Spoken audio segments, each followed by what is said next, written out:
अस्सलामुअलैकुम वरहमतुल्लाहि वबरकातुहू। अज़ीज़ तलबा, मैं आपका दोस्त इमरान अपने चैनल करीम क्लासेस में आप तमाम ही का खैर मकदम करता हूँ और दिल की गहराइयों से इस्तकबाल करता हूँ। उम्मीद करता हूँ कि आप तमाम ही अपनी जगह खैर वाफियत से होंगे और खुश व खुर्रम ज़िंदगी गुजार रहे होंगे। अज़ीज़ तलबा, आज का वीडियो आगाज़ करने से पहले मैं आपको थोड़ा सा बताना चाहूँगा कि क्लास 12th उर्दू का जो फाइनल एग्ज़ाम होता है उसमें पहला सेक्शन यानी सेक्शन ए जो है वो 36 नंबर का पूछा जाता है। और इस सेक्शन ए के तहत 3 तरह के सवाल आपसे पूछे जाते हैं। इनमें मारूज़ी सवाल हैं, मुख्तसर तरीन सवाल हैं और ख़ाली जगह भरने से मुताल्लिक़ सवाल आपसे पूछे जाते हैं। मारूज़ी सवाल 18 होते हैं, मुख्तसर तरीन सवाल जो हैं वो 12 होते हैं और जो खाली जगह भरने से मुताल्लिक़ जो सवाल आपसे पूछे जाते हैं उनकी तादाद 6 होती है। तो कुल मिलाकर ये पूरा जो मामला है ये 36 नंबर का आपसे पूछा जाता है। बड़ा आसान सा सेक्शन है। अगर तरतीब से एक सिस्टमेटिक ढंग से अगर आप इस सेक्शन की तैयारी करते हैं तो यकीन मानिएगा दोस्तों, बहुत आसानी से ये पूरे के पूरे 36 नंबर आप हासिल कर सकते हैं। इसी बात को मद्देनज़र रखते हुए दोस्तों, आज ये वीडियो मैं आपके लिए लेकर आया हूँ। आपके निसाब में जितने भी सबक शामिल हैं उन सभी सबक से मुताल्लिक़ जितने भी मारूज़ी सवाल हैं, मुख्तसर तरीन सवाल हैं, उन सभी सवालों का सभी सवालों पर वीडियोस मैं एक के बाद एक आपके लिए लेकर आता रहूँगा और आपको समझाने की कोशिश करूँगा। बस मैं आपको यकीन दिलाना चाहूँगा कि अगर जो भी वीडियोस मैं आपके लिए लेकर आता हूँ उन्हें आप तसल्ली से इत्मीनान के साथ अगर देखते हैं तो यकीन मानिए दोस्तों, वो सभी सवालात आपके जहन में सेट हो जाएंगे और एग्ज़ाम में जब भी ऐसे सवाल आपसे पूछे जाएंगे तो बड़ी आसानी से आप उनका जवाब दे पाएंगे। तो चलिए शुरू करते हैं। बगैर वक्त जाया कि आज की इस वीडियो का आगाज़ करते हैं और देखते हैं कि हमारा जो पहला सबक है जो कि मकतूब निगारी यूनिट से है। और हालांकि इस मकतूब निगारी के तहत 2 सबक हैं आपकी किताब में। एक तो गालिब ने जो ख़त लिखा था, पहला ख़त वो था मुंशी हरगोपाल तफ्ता के नाम और दूसरा है मुंशी नबी बख्श हकीर के नाम। तो ये जो दूसरा ख़त है ये आपके निसाब में शामिल नहीं है, तो इसलिए फ़िलहाल हम जो हमारा पहला सबक है मुंशी हरगोपाल तफ्ता के नाम उसी पर गौर करेंगे और उसी से मुतालिक जो भी मारूज़ी सवाल हैं, मुख्तसर तरीन सवाल हैं, वह तमाम सवालात आज के इस वीडियो में मैं आपके साथ ज़िक्र करूँगा उनका। और मैं चाहूँगा कि तसल्ली से इत्मीनान के साथ आप पूरा वीडियो देखें, समझने की कोशिश करें। एक दफ़ा 2 दफ़ा अगर आप इस वीडियो को देखते हैं तो बड़ी आसानी से आप इस पूरे वीडियो को, इस पूरे चैप्टर को समझ पाएंगे। और मैं यकीन दिलाना चाहूँगा दोस्तों, अगर एग्ज़ाम में इस सबक से मुताल्लिक़ कोई भी मारूज़ी सवाल या मुख्तसर तरीन सवाल पूछा जाता है तो यकीन मानिए दोस्तों, आज के इस वीडियो से बाहर वो सवाल नहीं होगा। तो चलिए बगैर वक्त जाया किए शुरू करते हैं आज की इस वीडियो को और देखते हैं कि कौन कौन से सवाल हैं जो आपको अच्छी तरीके से याद कर लेने हैं। तो हमारा पहला सबक, जैसा कि आप स्क्रीन पर देख पा रहे हैं, जो माफ़ कीजिएगा, जो आपका पहला सबक है मुंशी हरगोपाल तफ्ता के नाम, तो उसी से मुतालिक तमाम सवालात मैं आपके लिए लेकर आया हूँ। देख लेते हैं कौन से सवाल हैं जो आपको देखने हैं। तो हमारा पहला सवाल, जैसा कि आप स्क्रीन पर देख पा रहे हैं, वो है, जैसे रेड कलर में मैंने ये जो सवाल लिखे हैं और ब्लैक कलर में इनके आंसर है, ठीक है। तो हमारा पहला सवाल है, मकतूब निगारी क्या है? तो आपको पता होना चाहिए मकतूब निगारी क्या है। मकतूब निगारी है शख्सी इजहार की एक शक्ल को मकतूब निगारी आप कह सकते हैं, ठीक है। तो इसका जवाब सिंपल आप इस तरीके से लिखेंगे, शख्सी इजहार की एक शक्ल, ठीक है। तो ये आपके दिमाग में होना चाहिए। अगर एग्ज़ाम में ऐसा सवाल पूछा जाता है तो हो सकता है आपको ऑप्शन में ये आंसर, ये जवाब दिया हो, तो आपको उसका वहाँ पर टिक कर देना है, ठीक है। इसके बारे में थोड़ा सा और डिटेल में आप पढ़ लें। मकतूब निगार का मुखातिब कोई एक शख्स होता है। मुखातिब होता है पढ़ने वाला, ठीक है। जैसे उर्दू अदब में जितनी भी असनाफ़ हैं, जितनी भी सिनफ हैं, जैसे चाहे वो अफसाना हो, नावल हो, मरसिया, कसीदा, गज़ल वगैरह कुछ भी हो, तो उनके पढ़ने वाले कई हो सकते हैं। लेकिन मकतूब निगारी एक ऐसी सिनफ है जिसका मुखातिब सिर्फ़ और सिर्फ एक ही शख्स होता है, ठीक है। जबकि अदब की दूसरी असनाफ में एक साथ कई लोग मुखातिब हो सकते हैं, यानी पढ़ने वाले कई हो सकते हैं। मकतूब निगारी में एक ही मुखातिब होता है, ठीक है। तो ये आपको ध्यान रखना है, मुखातिब बोलते हैं पढ़ने वाले को। अगला हमारा सवाल है, मकतूब निगारी के लफ्ज़ी मानी क्या है? तो सिंपल सा इसका आंसर होगा खतूत नवीसी, ठीक है। अगला सवाल, मकतूब निगारी को किस वजह से अदबी सिन्फ का मर्तबा हासिल है? तो बड़ा सिंपल सा इसका आंसर है, कुछ अदीबों ने बहुत उम्दा ख़त लिखे, यानी कुछ साहित्यकार हैं, अदीब जो हैं, उन्होंने बहुत अच्छे अच्छे ख़त लिखे, आला तरीन ख़त लिखे। इस वजह से मकतूब निगारी को अदबी सिन्फ का जो मर्तबा जो है वो हासिल है।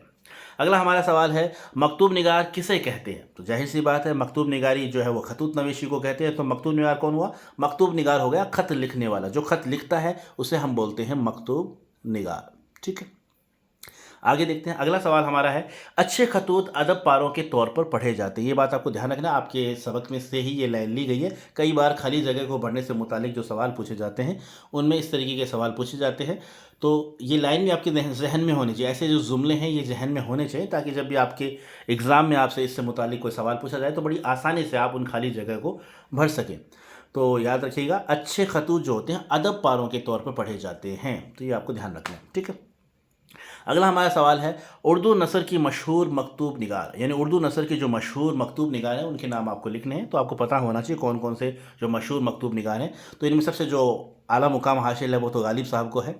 और भी बहुत मकतूब निगार हैं, जैसे सिबली है, मेहदी अफादी है, चौधरी मोहम्मद अली रुदौलवी हैं, और रसीद अहमद सिद्दीकी साहब हैं, मीरा जी हैं, अबुल कलाम आज़ाद। ये तमाम लोग हैं जो उर्दू नसर की मशहूर मकतूब निगार माने जाते हैं, ठीक है।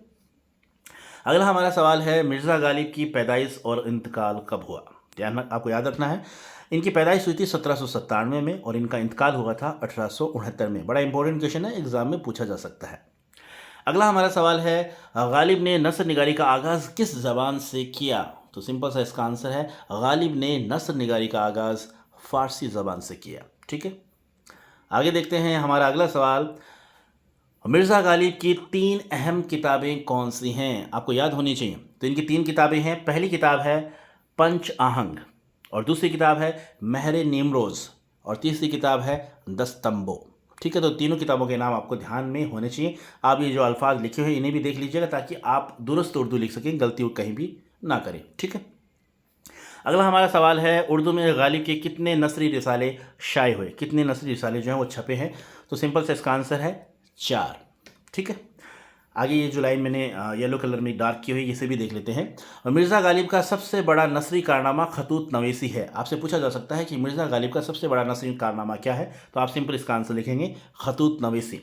गालिब ने मुरासले को मुकालमा बना दिया, बड़ी इंपॉर्टेंट लाइन है, गालिब ने मुरासले को मुकालमा बना दिया है। यानी जिस तरीके से ख़त लिखते थे, इनकी ख़त लिखने की जो स्टाइल जो है वो इस तरीके की थी कि ऐसा लगता था जैसे दो लोग आपस में आमने सामने बैठकर बातचीत कर रहे हैं।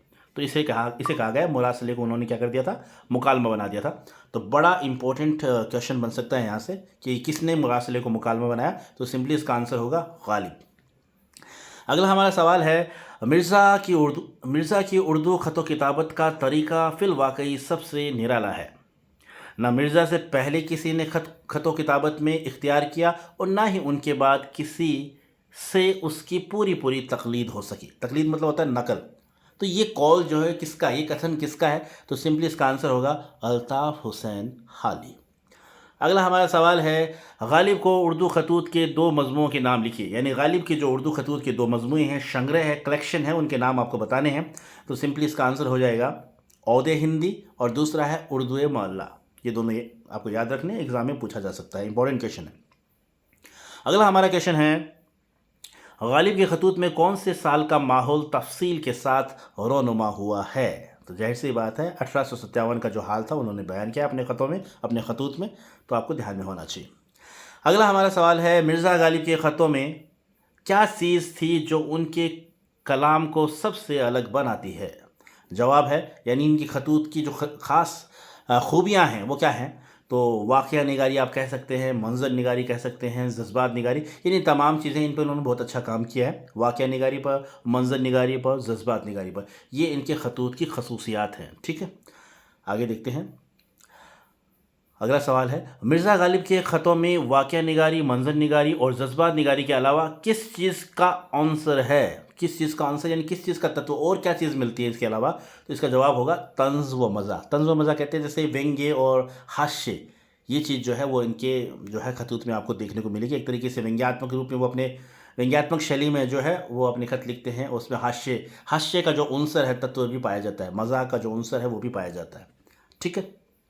अब कुछ मुश्किल अल्फाज हैं जो कि आपकी इस सबक में हैं, उन्हें भी आपको देख लेना है। कई बार मुश्किल अल्फाज भी पूछे जाते हैं, उनके मानी जो है पूछे जा सकते हैं। तो सिंपली कुछ जो मुश्किल अल्फाज थे इस सबक से मुतालिक वो मैं यहाँ लेकर आया हूँ, देख लीजिए आप। हमारा पहला सबक है नागा। नागा का मतलब होता है अचानक।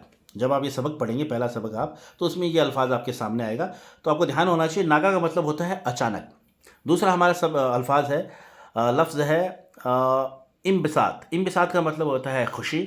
तीसरा है इख्तिलात। इख्तिलात का मतलब होता है मेल मिलाप। ठीक है, तो ये आपको ध्यान होना चाहिए। अगला हमारा है अहले हरफा। अहले हरफा का मतलब होता है मुख्तलिफ पेशों से मुताल्लिक लोग, यानी अलग अलग काम करने वाले लोग, ठीक है, तो उन्हें बोलते हैं अहले हरफा। अगला हमारा है हंगामे दारोगीर। हंगामे दारोगीर का मतलब है पकड़ धकड़, ठीक है।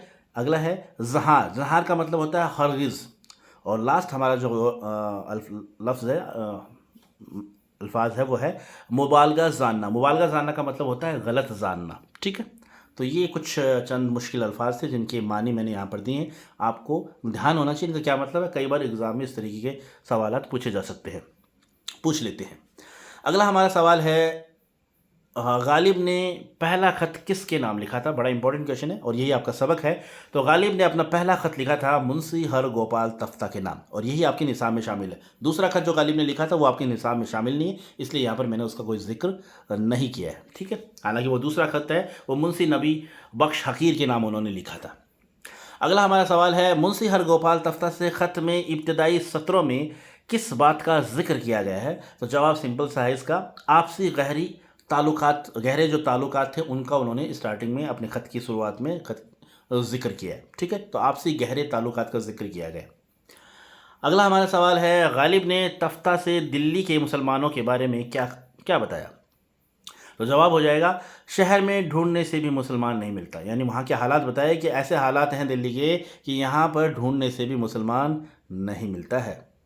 अगला हमारा सवाल है गालिब दिल्ली में किसके घर में रहते थे। बड़ा इंपॉर्टेंट क्वेश्चन है। गालिब साहब दिल्ली में हकीम मोहम्मद हसन खान के घर में 10 बरस से, यानी 10 साल से रह रहे थे। ये भी पूछ सकते हैं कितने बरस से रह रहे थे, तो सिंपल इसका आंसर होगा 10 बरस से। और किसके घर में? हकीम मोहम्मद हसन खान के घर में। अगला हमारा सवाल है हकीम मोहम्मद हसन खान के घर में गालिब कैसे महफूज थे, यानी वहाँ पर वो कैसे महफूज है। जब इतना कत्लो गारत हुआ, वहाँ पर इतना हंगामा हुआ, तो वो कैसे महफूज रहे। तो इसका सिंपली आंसर आप इस तरीके से लिखेंगे। ये आपको पता होना चाहिए, आपके नॉलेज में ये चीज़ होनी चाहिए कि उस वक्त क्या था, क्योंकि राजा नरेंद्र सिंह बहादुर वाली पटियाला ने अंग्रेज़ों से बर वक्त गारत दहली उन लोगों की हिफाजत का अहद लिया था। यानी जब दिल्ली में हंगामा हो रहा था तो वहाँ के जो राजा थे नरेंद्र सिंह बहादुर वाली पटियाला, उन्होंने अंग्रेज़ों से ये अहद लिया था, ये वादा लिया था कि भैया आप जब यहाँ पर फतेह कर लें तो मेरे यहाँ की जो इस इलाके के लोग हैं उन्हें कोई भी जुल्म सितम आप उन पर नहीं करेंगे, वो सुरक्षित रहने चाहिए, ठीक है। उनकी हिफाजत करने का जिम्मा आपका है। तो इस वजह से जो है गालिब वहाँ पर महफूज रहे, ठीक है। अगला हमारा सवाल है 1857 में दिल्ली में किसको वापस आने का हुक्म नहीं था। तो सिंपली इसका आंसर है मुसलमानों को। आगे का सवाल देख लेते हैं। गालिब दिल्ली में किस मोहल्ले में रहा करते थे। बड़ा इंपॉर्टेंट क्वेश्चन है, उसका जवाब होगा बिल्ली मारो का मोहल्ला। अब ये बल्ली मारो का भी हो सकता है, ये बिल्ली मारो का भी, लेकिन आपको ध्यान होना चाहिए बे लाम लाम के ऊपर तस्दीद है और ये है, ठीक है। तो बिल्ली मारो का मोहल्ला। अगला हमारा सवाल है और आखिरी सवाल है इस सबक से मुतालिक, वो ये है अंग्रेज़ों के ख़िलाफ़ 1857 की बगावत की इब्तिदा कब हुई। तो सिंपली इसका आंसर होगा 10 मई को। तो दोस्तों ये कुछ चंद मारूज़ी मुख्तसर तरीन सवालात थे जो इस सबक से मुतालिक मैं आपके लिए लेकर आया हूँ। और मैं आपको यकीन दिलाना चाहूँगा अगर एग्ज़ाम में इस सबक से मुतालिक कोई भी मारूज़ी सवाल या मुख्तसर तरीन सवाल आपसे पूछा जाता है तो यकीन मानिए दोस्तों इस वीडियो से बाहर वो बिल्कुल भी नहीं होगा। तो ये था आज का वीडियो, और इसी तरह आने वाले दिनों में मैं और भी वीडियोस आपके लिए लेकर आता रहूँगा। तब तक खुश रहिए, आबाद रहिए। खुदा हाफिज़।